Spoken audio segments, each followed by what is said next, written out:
Hej og velkommen til den her video, der handler om den debatterende artikel, og det her lidt mystiske begreb, den personlige stemme.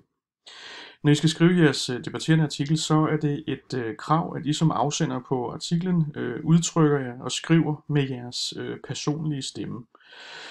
Og den her video er så et forsøg på at forklare, hvad der ligger i det her begreb, en personlig stemme. Når du udtrykker dig med din personlige stemme, så betyder det, at du udtrykker dig med personlighed, nærvær og engagement. Det betyder, at du forholder dig subjektivt til det, du skriver, som et jeg. Det betyder, at du udtrykker din holdning klart og tydeligt. Og det betyder, at du udtrykker dig gennem værdiladede ord og vendinger og bruger for eksempel billedsprog og andre sprogligt retoriske virkemidler. Og så betyder det, at du som udgangspunkt undgår at ramme det, man kalder stilens nulpunkt. Og det vil blive uddybet nedenfor her, hvad stilens nulpunkt er for noget. Stilens nulpunkt skal man undgå at ramme i den debatterende artikel. Stilens nulpunkt består af det, man kalder prototypiske ord, basisniveauord og neutrale adjektiver og faste vendinger og klichéer.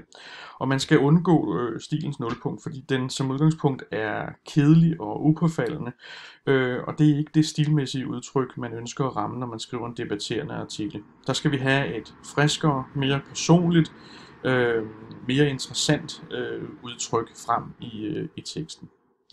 Så det man skal forsøge at undgå, det er altså de her prototypiske ord, og det vil sige ord, der er almindelige og forventelige inden for sin kategori, og det typisk er det første, man kommer i tanke om, når man bliver spurgt. Der kommer nogle eksempler nedenfor her, som eksemplificerer de her forskellige kategorier. Stilens nulpunkt består også af basisniveauord, og det vil sige ord, der ligger mellem det meget specifikke og det meget abstrakte. Så det vil altså sige de her sådan neutrale, kedelige hverdagsord. Stilens nulpunkt består også af neutrale adjektiver, det vil sige adjektiver, som bruges meget, og som derfor ikke er særlig nuancerede eller særlig interessante.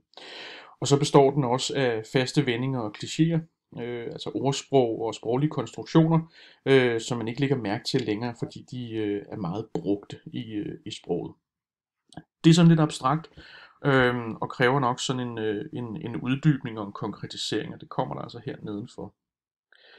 De prototypiske ord, det vil sige ord, der er typiske inden for hver deres kategori. Så man kan sige, hvis kategorien nu var farver, jamen hvad for en farve ville mange mennesker så nævne, når de blev bedt om at nævne en farve? Jamen så ville rød nok være det, som mange valgte at nævne. Det kunne også være blå. Så det vil sige, at rød er på mange måder sådan lidt et neutralt, upåfaldende, lidt kedeligt ord. Og man kunne altså derfor vælge at omskrive med nogle alternativer eller nogle synonymer, som er langt mere spændende. I det her tilfælde er det nogle mere poetiske synonymer, der er valgt. Et ord som skarlagen eller purpur. På samme måde inden for kategorien kropsbygning vil der nok være mange, der som det første nævnte ordet tynd. Igen sådan et neutralt, lidt uinteressant, kedeligt ord. Og det vil altså give mening, at når man skal skrive med sin personlige stemme og finde et mere interessant, et mere originalt udtryk i sin debatterende artikel, at man måske begyndte at kigge på nogle mere interessante synonymer, f.eks. radmager eller spinkel. I stedet for et ord som løbe, kunne man bruge spurte eller spæne.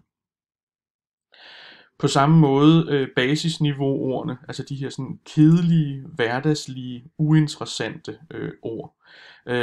Så man kan sige, som altså på mange måder også ligger sådan et eller andet sted mellem det meget specifikke og det meget abstrakte. Ikke? Altså et ord som hus er sådan en klassisk basisniveauord. Der kunne man sige, der kunne man jo også begynde at kigge på nogle alternativer. For eksempel i den meget abstrakte ende af skalaen, et ord som bygning, eller i den meget mere sådan specifikke ende af skalaen, kunne man måske tale om en 70'er villa eller en murmestervilla. På den måde kan man også få sådan lidt mere, hvad kan man sige, variation ind i sproget, og det er ret fornuftigt at tænke i, når man skal begynde at arbejde med den her personlige stemme i en debatterende artikel. Forsøger også at undgå de her sådan neutrale adjektiver, de her fortærskede adjektiver, som man altid bruger: stor, smuk, ond. Tænk måske i nogle mere interessante, mere sanselige alternativer, ikke?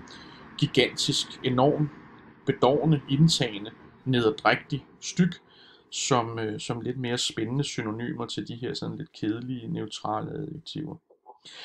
Og så er der så den sidste her, ikke? Altså det med de faste vendinger, klichéerne, hvor man kan sige, jamen altså prøv at eksperimentere lidt med det, så vi ikke får, hvad kan man sige, de her gamle traver, som vi altid møder, når vi læser tekster. Ikke? Man kan sådan forsøge sig med et lille twist en gang imellem, og i stedet for at skrive, at teorien var vist lidt hjemmebrygget, så kan man jo prøve med et lille twist og skrive, at teorien var vist lidt hjemmerullet. Så altså hvad kan man sige, det er de små detaljer, det er de små ændringer, der nogle gange gør udslaget i forhold til, om sproget altså bliver neutralt, uinteressant, kedeligt og prototypisk, eller om man får et mere, hvad kan man sige, sanseligt, levende, interessant og fængende sprog. Og det er helt klart det, der er meningen, når I skriver den debatterende artikel. Det skal være spændende og dragende at læse for læseren, som jo gerne skulle engagere sig i den her debat, som den debatterende artikel nogle gange handler om. Og der kan man sige, at der spiller sproget, det gode sprog, jo en kæmpe rolle. Nedenfor her er der nogle eksempler på tekst, hvor den personlige stemme bliver tydelig.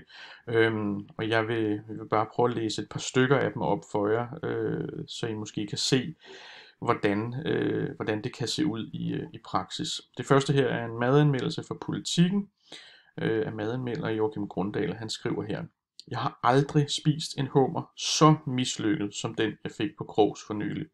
Den mindede mest om et insekt fyldt med torskerov. I hvert fald i kloen, hvor kødet smuldrede i munden, som om enhver fiber, der i sin tid havde fået musklen til at bevæge sig, var fjernet med kirurgisk hjælp.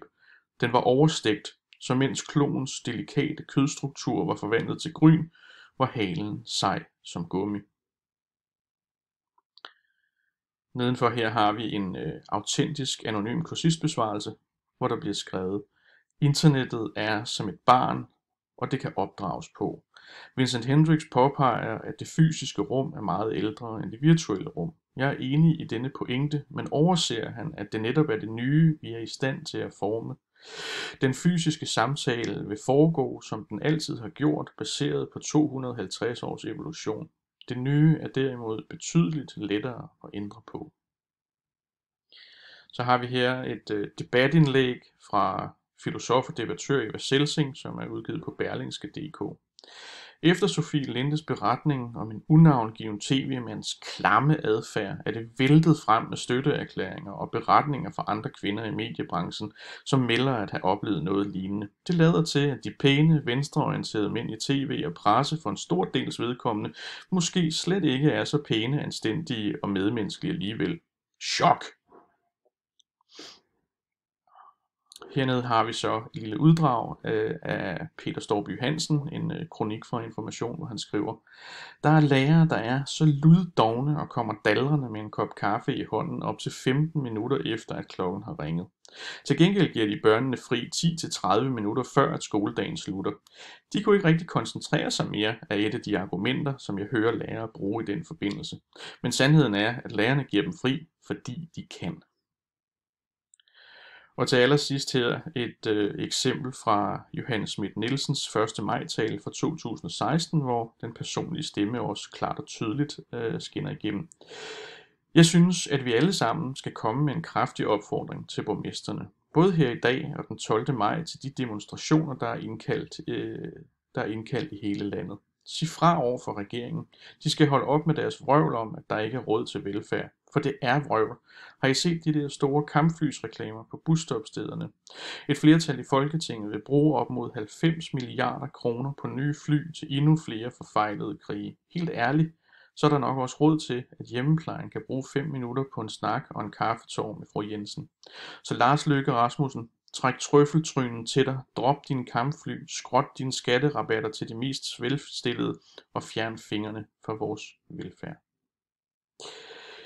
Ja, det var lidt om den personlige stemme, nogle eksempler på, hvordan den kunne se ud, og lidt teori i forhold til, hvordan I skal gribe det her an med at skrive den debatterende artikel. Så jeg håber, I kan bruge det til inspiration. Hej.